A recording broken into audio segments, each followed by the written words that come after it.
Hello everyone and welcome back to our YouTube channel. So guess who's back? So we welcome Sharvari to our YouTube channel, and I think as people maybe know from the announcements, the reason that she took a hiatus was that we were giving, or she was giving birth to our son, who we welcomed on the 4th of September. We won't be talking much about it because I think this is a very private part of our lives, and we want to keep it that way because there are certain YouTube channels, without naming names, who unfortunately exploit their kids for likes, and we would never do that. Additionally, our son doesn't have a say in this, right? So he's like 6 days old. So I think when he's old enough, he can make his own decision and his own choices with regards to social media. But as far as he's a young child, it is my duty and Sharvari's duty to safeguard him from social media, which, if used without wisdom, can be an absolutely toxic hellhole which can ruin people's lives. Over to you, please. So yeah, it's great to be back on here, guys, and it's been a long break. I think it's been about a month or more than that I had last posted a video about the things I would things I did wrong in life, something like that. And after that, it's just been me focusing on the pregnancy, so I haven't been much active here. But a huge shout out for Sharang because he managed the channel so well in my absence. He had a lot of pre-shot videos that he used, and he posted all these videos in a serial order. All you guys were seeing his content, which he had actually filmed before. But due to that, our channel did not stop running, and a big thank you to him and for supporting me through this whole journey. So as he said, yes, indeed, we welcomed a baby boy on the 4th of September. And yeah, our son is really small, so we want him to make these decisions for himself. Until he is not able to make these decisions, we will be making those for him. And our decision as a family is to not expose him to social media or the life of social media. So this is a video that I make on a very general basis. I will not be explaining any details about my own experience or what I went through.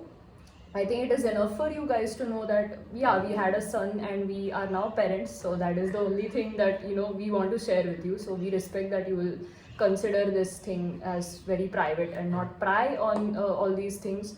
So that would be a big support to us.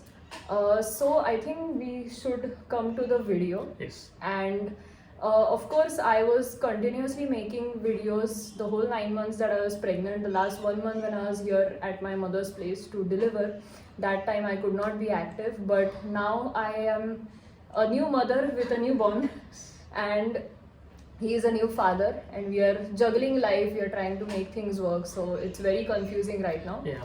But here I would maybe want to, or we would want to speak on a topic that we find, or I personally struggled with while I was pregnant. That is, which type of birth should you prefer, or how to reduce the fear of birth. Okay. So, do you know anything on this topic, Sharon? I think you should first start it, and Okay. because of course you are a woman and Yeah. you went through these things personally. So once you're done, I think I'll add my input. Okay. So I had read a lot when I was pregnant. So I read a lot of books. I read a lot of PDFs and things like that. I read research papers. I don't believe it, but I actually did. And lots of Instagram. So that kind of helped in some areas as well, because everyone knows that I'm more social media driven than he is.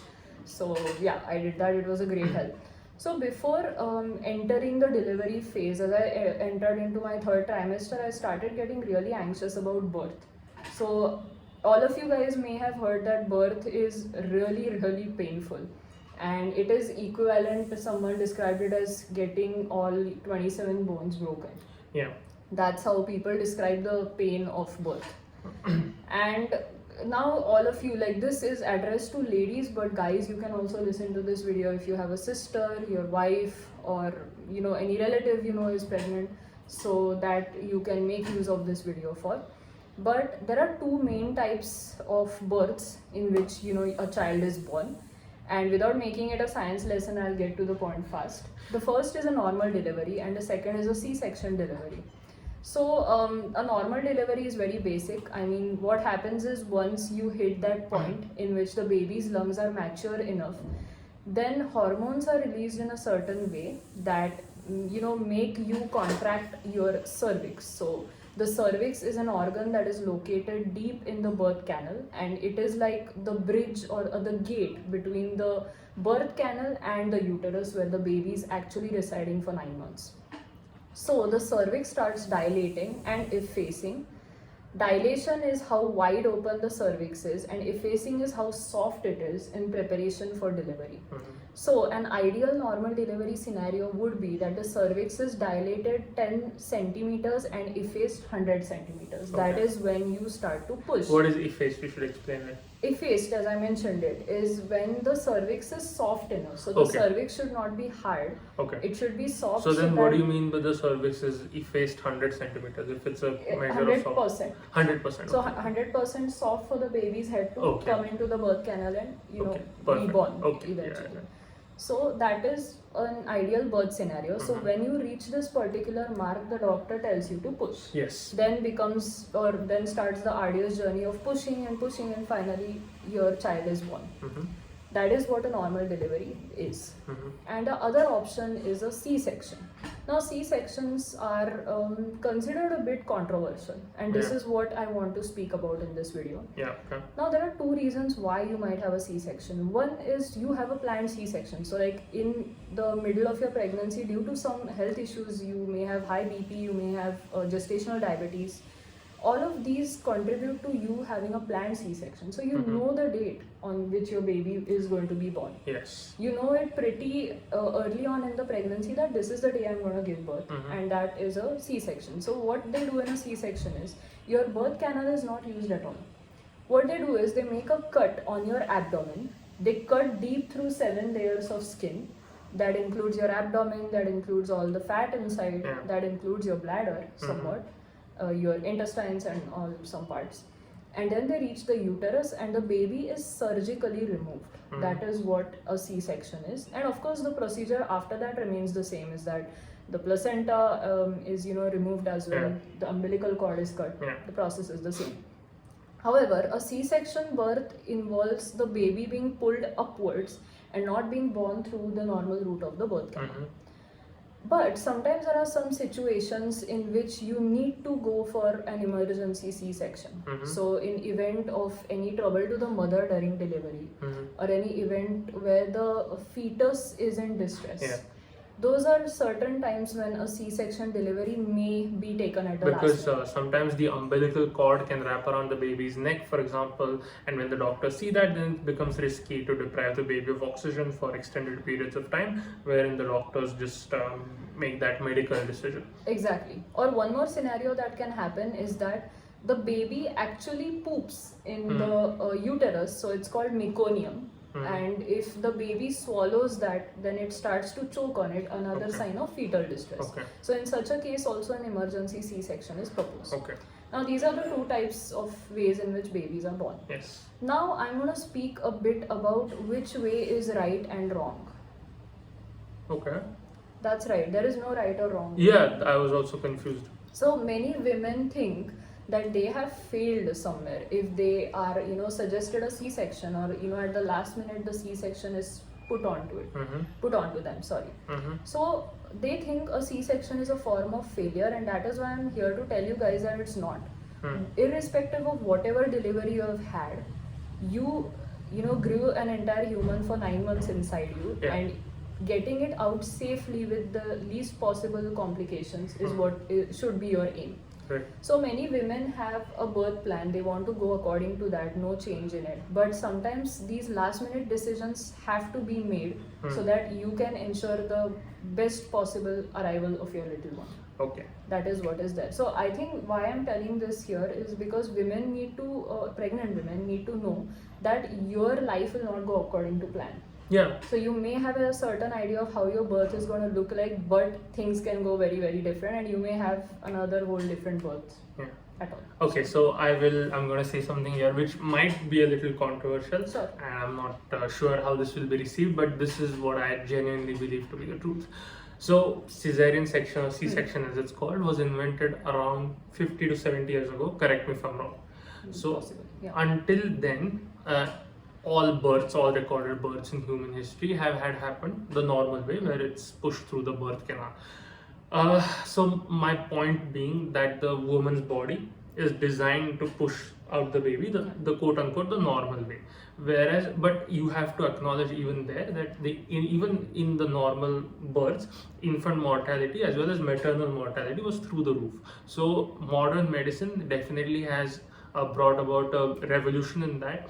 The chances of a mother as well as the baby dying in childbirth are now very very low, and they were significant in the past. So this is a definite advantage. On the other hand, while this is the unbridled and extremely positive side, you should also be balanced enough to look at the negative side and the perverse incentives which drive these motives. So for example, and I'm not saying every doctor does this, right, but my point is that hospitals definitely have a perverse financial incentive to push C-sections even when they are not necessary, even when they're not required.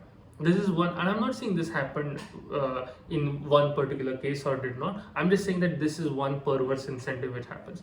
um, Second thing, what I believe about C-sections is that whilst the C-section itself might be medically necessary, we also have to ask the deeper question as a society and a human race, is that why was it medically required at all? And the thing is, the health of both men and women has been catastrophically declining in the modern world, something we have spoken about many times.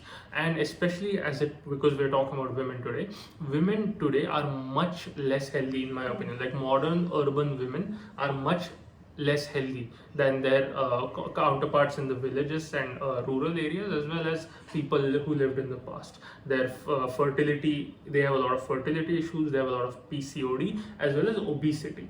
So I think it's not that requiring a C-section is a failure, but there's definitely an issue why suddenly so many women are needing C-sections, whereas like 50 years ago the average woman had an average birth and that was the end of that, you know.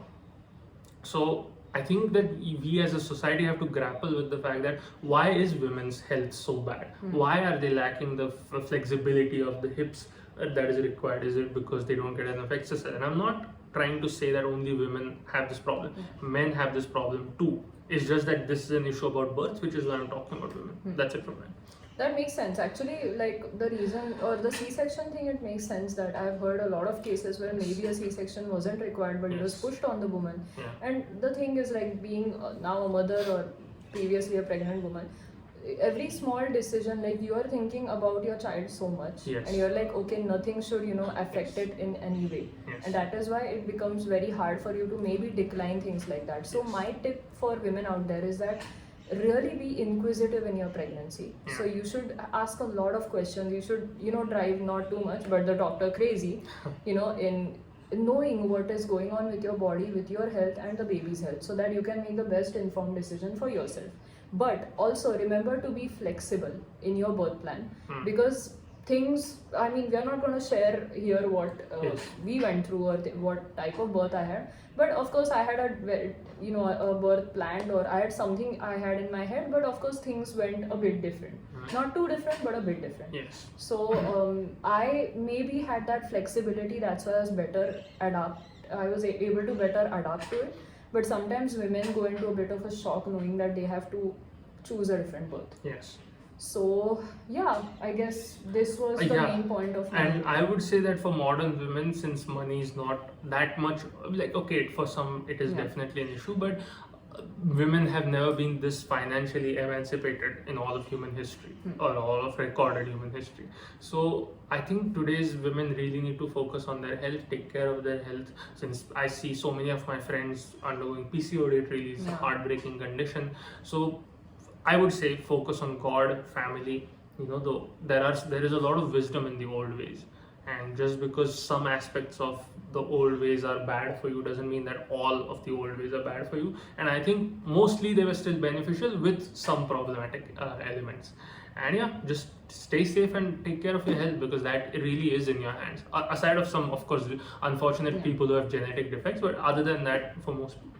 And I would say to all women who are pregnant, who are expecting, who are really due and going to give birth. I mean, I was you guys a month ago, but today I think I feel fine, or I'm fine, because I had trust in something deeper in life.